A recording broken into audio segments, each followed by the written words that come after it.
Pa-subscribe naman po at pa-follow sa amin ni Abo. Marami pong salamat. Ito ang Adoracion Chapel na matatagpuan lamang sa loob ng Intramuros. Halika kayo, papasok tayo sa loob. Gagala tayo kasi ang ganda ng mga artifact ng simbahan na ito. Tara! Ito ang likod ng simbahan ng chapel. Sa may pinaka-entrance nga pala ako ng Intramuros dumaan. Sa may round table. Dahil alas 6 pa lang ng umaga, kukunti pa lang yung mga naglalakad dyan. Kunti pa lang din yung mga sasakyan. Tingnan nyo pagkakagawa sa pintuan ng simbahan. Ang ganda. Ano siya? Talagang wood carving. Ang tibay ng pagkakagawa ng ganda ng ano niya.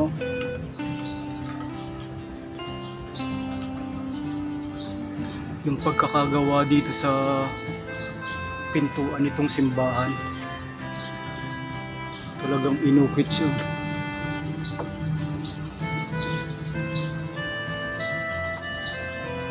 Walang nakalagay kung sino ang gumawa ng pintuan nila. Itong bahay, oh. Ganda.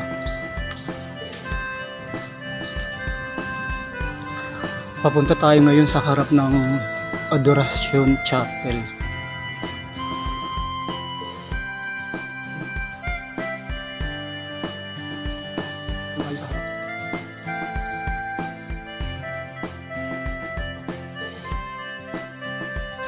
Barbaras.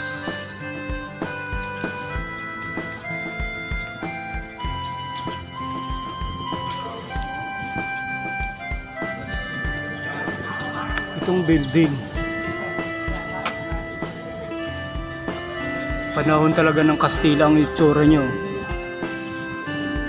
General Luna Real de Palacio.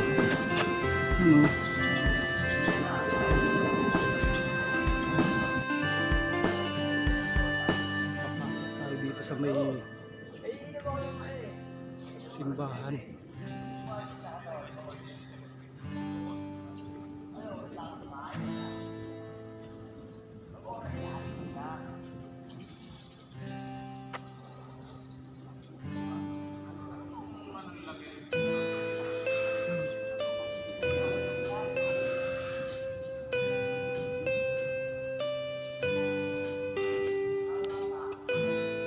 Gandang simbahan, no?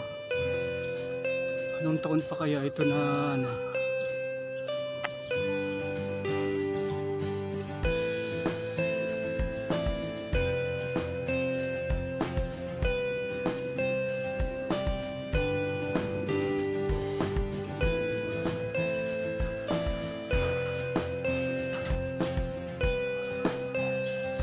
Hindi kayong pumasok sa loob.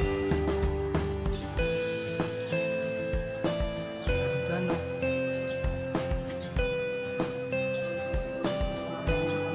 Ang kisame nila, ang ganda.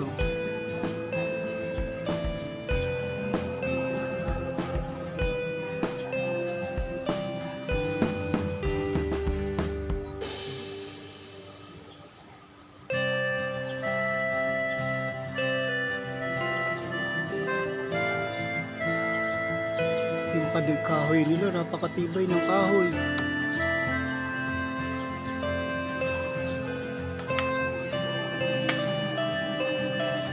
Sa Virgin Mary. Pagkakaukit ng kahoy nila, galing. Tapos may malaki sila dito kampana. Ano kayang taon kong kampana?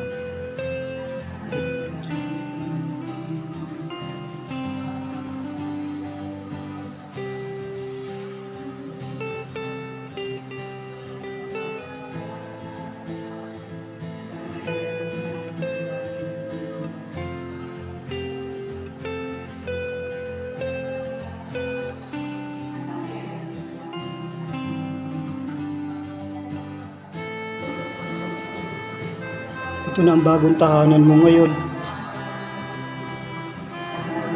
Sana ingatan ka pag may nakakuha sa'yo.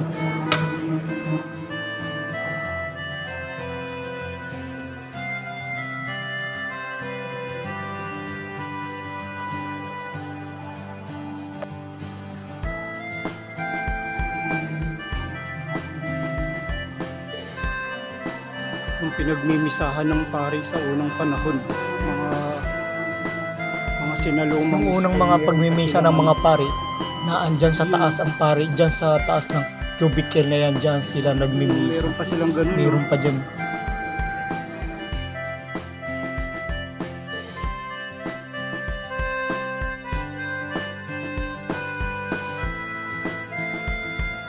Ganda ng simbahan.